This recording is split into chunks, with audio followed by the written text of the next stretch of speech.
Hi hello నమస్తే, నేను మీ చందన. ఈరోజు మనం వచ్చేసాం ప్రాణ పెయిన్ క్లినిక్ అత్తాపూర్ హైదరాబాద్కి. గూగుల్లో చూస్తే 1300కి పైగా 4.9 స్టార్ రేటింగ్తో రివ్యూస్ ఉన్నాయి. వీళ్ళ వెబ్సైట్ చూడండి, కొన్ని వందల మంది పేషెంట్స్వి లైవ్ వీడియో రివ్యూస్ ఉన్నాయి. ఈ మధ్యకాలంలో ట్రైజెమినల్ న్యూరాలజీ కండిషన్ని ఎక్కువగా చూస్తున్నాం.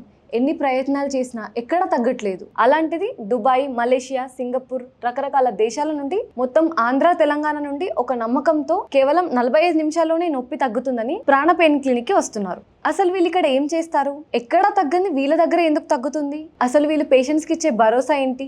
వీళ్ళ మాటల్లోనే అడిగి తెలుసుకుందాం. ఈ రోజు మనతో ఉన్నారు doctor Sahithya Goteti, interventional pain specialist. Hi ma'am.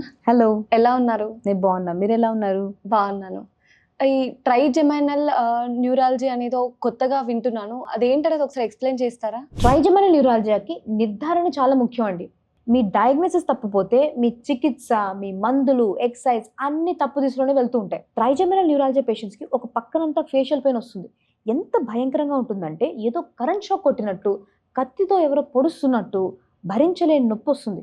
Brush చేసుకున్న కొన్ని సెకండ్ల పాటు ఏదో కరెంట్ ట్రాన్స్ఫర్ ముట్టుకుంటే కొట్టేంత షాక్ కొడుతుందండి. కొంతమంది ఇదేదో పంటి నొప్పి వల్ల వస్తుందని చెప్పి డెంటల్ డాక్టర్స్ దగ్గరికి వెళ్ళి పళ్ళు కూడా పీకించుకుంటారు, అయినా నొప్పి తగ్గదు.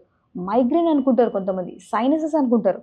ఈ ట్రైజెమినల్ న్యూరాలజీ కండిషన్ మోస్ట్లీ ఆ ఫేషియల్ పెయిన్ అని చెప్పా కదా, మోస్ట్లీ దవడ భాగంలో ఎక్కువ శాతం కనిపిస్తూ ఉంటుంది. సో ఈ పేషెంట్స్ అనేవాళ్ళు ఇది డెంటల్ ప్రాబ్లం అని చెప్పి డెంటిస్ట్ని కలుస్తూ ఉంటారు. కొంతమంది ఈ మొహం భాగంలో ఉంది కాబట్టి ఈఎన్టీ స్పెషలిస్ట్ని కలిసి సైనస్ ప్రాబ్లమో, మైగ్రేన్ ప్రాబ్లమో అనుకుంటారు. వెళ్ళిన చోటల స్కాన్లని, కన్సల్టేషన్స్ అని డబ్బులు, టైము పాడవుతూ ఉంటాయి. అండ్ చచ్చే తప్పుడు ట్రీట్మెంట్ వల్ల ఈ మందులు తీసుకున్నా కూడా వీళ్ళకి కొద్దిసేపటి పాటు మత్తుగా ఉంటుంది. అండ్ ఆ మత్తు దిగంగానే విపరీతమైన పోటు వల్ల నరకం అనుభవిస్తూ ఉంటారు. వీళ్ళు నొప్పే ఒక నరకం అనుకుంటే మళ్ళీ అంత సడన్ షాక్ ఎప్పుడు వస్తుందో అనేది తెలియని భయము అండ్ ఆందోళనతో బతుకుతూ ఉంటారు. మేడం, మరి ట్రైజెమినల్ న్యూరాలజీకి ట్రీట్మెంట్ ఎలా ఉంటుందంటారు? ఈ ట్రైజెమినల్ న్యూరాలజీ పేషెంట్స్లో అసలు లోపల ఏం జరుగుతుందంటే, ఈ ఫేస్కి సప్లై చేసే మెయిన్ నరం బ్రెయిన్లో, ఆ నరం పక్కన ఒక రక్తనాళం దాని మీద స్ట్రెస్, ఒత్తిడి, ఇరిటేషన్ చేస్తూ ఉంటుందన్నమాట. సో ఈ పేషెంట్స్ 1 నుంచి 5 సంవత్సరాలు మినిమం సఫర్ అవుతూ ఉంటారు. సో ఈ పేషెంట్స్కి ప్రపంచంలో ఎంత పెద్ద డాక్టర్ అయినా 2 పనులు చేస్తారు. సర్జరీ ఎంత పెద్ద విషయం అయితే సర్జరీ చేస్తారు, లేకపోతే మందులే రాస్తారు. సో ఈ ట్రైజెమినల్ న్యూరాలజీ పేషెంట్స్కి ఇనీషియల్ స్టేజెస్లో మందులే రాస్తూ ఉంటారు. ప్రతి డాక్టర్ ఎక్కడికి వెళ్ళినా ఈ మందులు ఒక స్టేజ్లో పని చేయడం మానేస్తాయి. వీళ్ళకి ఆ పోట్ అనేది విపరీతంగా పెరిగిపోతుంది. అప్పుడు ఈ మైక్రోవాస్క్యులర్ డీకంప్రెషన్ అనే సర్జరీ వీళ్ళు చేస్తారు. ఈ సర్జరీలో నేనేం చెప్పాను, ఈ రక్తనాళం, ఈ నరం మధ్యలోనే ఇరిటేషన్ వల్ల ఈ పెయిన్ వస్తుంది. సో ఈ రెండింటి మధ్యలో ఒక టెఫ్లాన్ కోటింగ్ అనేది పెడతారు. సో దట్ ఈ రెండు అంటుకోకపోతే ఇరిటేషన్ ఉండదు, నరం ఇరిటేషన్ ఉండదు. సో ఇది మైక్రోవాస్క్యులర్ డీకంప్రెషన్. కాకపోతే దీని సక్సెస్ రేట్స్ మళ్ళీ వేరియబుల్. అండ్ ఒకసారి ఊహించుకోండి, మనం ఇలా కామన్ గా మాట్లాడుకుంటున్నాం కానీ సర్జరీ చేయడానికి మొహం మీద ఒక ఘాటు పెట్టాలి. మొహం మీద ఘాటు పెట్టడం ఏంటండి, ఎంత వినడానికి ఎంత భయంకరంగా ఉంది. అండ్ మళ్ళీ సర్జరీ అనేది ఖర్చుతో కూడుకున్న పని. ఈ ట్రైజెమినల్ న్యూరాలజీకి ఎటువంటి ఘాట్లు, సర్జరీలు లేకుండా మా దగ్గర కేవలం 45 నిమిషాల్లో రేడియో ఫ్రీక్వెన్సీ అబిలేషన్ ద్వారా హైపర్ ఇరిటబుల్ గా, అంటే ఈ ఎక్సెస్ ఇరిటేషన్ గా ఉన్న ఈ నరాల్ని రేడియో ఫ్రీక్వెన్సీ వేవ్స్ ద్వారా బ్రెయిన్ కి వెళ్లే ఈ పెయిన్ సిగ్నల్స్ ని మాడిఫై చేసి నొప్పి తగ్గిస్తాం. అది ఎటువంటి కట్స్ అండ్ సూచర్స్ లేకుండా ఒక చిన్న నీడిల్ సహాయంతో సియామ్ అనే మిషన్ కంటిన్యూస్ గా మనకి షూట్ చేస్తూ ఉంటుంది. ఎక్కడైతే ఈ నరం ఉందో ఆ డైరెక్షన్ మాకు చూపిస్తూ ఉంటుంది. సో ఒక్కొక్క సియామ్ షూట్ కి ఆ దాని నరం దగ్గరికి వెళ్తూ ప్రిసైజ్ గా దాని పక్కనే పెడతాం. ఆ రేడియో ఫ్రీక్వెన్సీ వేవ్స్ ఈ పెయిన్ సిగ్నల్స్ ని కట్ డౌన్ చేస్తాయి అన్నమాట. సో దీనివల్ల పేషెంట్ కి on table pain relief start అవుతుంది. ఇది చాలా స్కిల్తో కూడిన ప్రొసీజర్ అండి.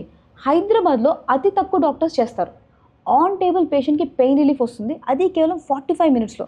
అంటే మీరు ఇప్పుడు సినిమా చూసే వ్యవధి కన్నా తక్కువ టైంలో పేషెంట్ వస్తారు, ప్రొసీజర్ చేయించుకుంటారు, వెళ్ళిపోతారు. ఇవాళ మనం ట్రైజెమినల్ న్యూరాలజీ కేసు చూద్దామండి. దీని 30-year-old lady for the past 3 to 4 years చంపంతా మనకి జుమ్ జుమ్ జుమ్ అని తిమ్మిర్లు, మంట అండ్ షాక్ లాంటి సెన్సేషన్స్. 2 minutes కల్లా ఒక చక్మన్ షాక్ కొట్టి ఒక 20 సెకండ్ నుండి ఆగిపోతూ ఉంటుందండి. అది లెఫ్ట్ సైడ్ కూడా అప్పుడప్పుడు వస్తుంది, అది మోస్ట్లీ రైట్ సైడ్ ఉంటుంది. సో మనము ఈ చంప భాగానికి సంబంధించిన maxillary division and mandibular division అనే నరాల్ని మనం వాళ్ళ టార్గెట్ చేసి ఆ ఏరియా దగ్గర ఉన్న హైపర్ ఇరిటెంట్ ఉన్న నర్వ్స్ ని మనం శాంతిపరచడమే ఈ రేడియో ఫ్రీక్వెన్సీ యొక్క ముఖ్య ఉద్దేశం. సో ఆ నరాల్ని ఎలా ఐడెంటిఫై చేయాలి, ఆ ప్రొసీజర్ ఏంటి అనేది నేను మీకు చూపిస్తాను. ఫస్ట్ మనం ఆ నరం దగ్గరికి వెళ్ళి ఈ రేడియో ఫ్రీక్వెన్సీ మెషిన్ ద్వారా మనం ఆ కరెక్ట్ గా నోరు మూవ్మెంట్స్ అయ్యేది నరం సప్లై ఉంది కదా, ఆ నరం దగ్గర ఉన్నామా లేకపోతే సెన్సరీ అంటే నొప్పి వచ్చే నరం దగ్గర ఉన్నామా ఐడెంటిఫై చేసుకుని అప్పుడు మనం ఈ ట్రీట్మెంట్ అనేది స్టార్ట్ చేస్తాం. సో మనం ఇలా ఒక లోకల్ అనెస్థీషియా ఇంజెక్షన్ ఇచ్చిన తర్వాత మనం అక్కడ చూస్తే ఆ చిన్నటి ఒక రౌండ్ ఇలా రంధ్రం లాగా కనిపిస్తుంది. ఆ రంధ్రం దగ్గరికి నా నీడిల్ అనేది పాస్ అవ్వాలన్నమాట. సో ఇప్పుడు నేను నీడిల్ పాస్ చేయబోతున్నాను. ఆల్రెడీ కొంచెం స్టార్ట్ చేశాను. సో మనం ఆల్మోస్ట్ స్టార్ట్ అయ్యాము, రీచ్ అవుతున్నాము. సో ఈ బుగ్గ పక్క భాగం నుంచి మెల్లిమెల్లిగా చెంప భాగం వరకు వెళ్తాం అనమాట. వన్స్ మనం ఆ నీడిల్ ఫైనల్ పొజిషన్ దగ్గరికి వెళ్ళిపోయిన తర్వాత ఇలా లేటరల్ షూట్ తీసుకుంటాం. ఆ నరం దగ్గర వరకు వెళ్ళిందా లేదా మనం కన్ఫర్మ్ చేసుకుంటాం. ఇది కన్ఫర్మ్ చేసుకున్న తర్వాత ఇప్పుడు నేను ఈ రేడియో ఫ్రీక్వెన్సీ మెషిన్ ని ఆన్ చేసుకుని ట్రీట్మెంట్ అయ్యే ముందు టెస్టింగ్ అనేది చేసుకుంటాం. చూసారు కదండి, ఇలా పెద్ద వెడ్లా కదుపుతుంది, అంటే మనం కరెక్ట్ పొజిషన్ దగ్గర ఉన్నట్టు అనమాట. ఇప్పుడు మీకు నొప్పి అనేది వస్తుంది. మీకు రోజు వచ్చే నొప్పి ఉంటుంది కదా ఈ దవడ దగ్గర, ఇక్కడ ఆ నొప్పి మళ్ళీ ఇప్పుడు వస్తుంది. నేను ఇప్పుడు స్టార్ట్ చేసినప్పుడు ఎప్పుడు వస్తే నాకు చెప్పండి. Okay, start. వస్తుందా? నొప్పి వస్తుందా? Okay okay, stop. మనం ఇచ్చిన ఈ టెస్టింగ్ లో ఆ పేషెంట్ కి కరెక్ట్ గా అదే ఏరియాలో నొప్పి వస్తుందని కూడా మనం ఐడెంటిఫై చేసాం. ఇప్పుడు మనం లోకల్ అనెస్థీషియా ఇచ్చి నెక్స్ట్ మనం స్టార్ట్ చేస్తాం అన్నమాట ట్రీట్మెంట్.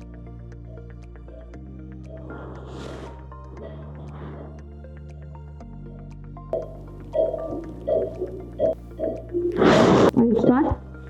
సో ఇలా ఒక 1 minute ప్రాసెసింగ్ అయిపోయిన తర్వాత మనం ఇప్పుడు టెస్ట్ చేద్దాం. నొప్పి తగ్గిందమ్మా? నేను ముట్టుకునే తక్కువ తెలుస్తుందా?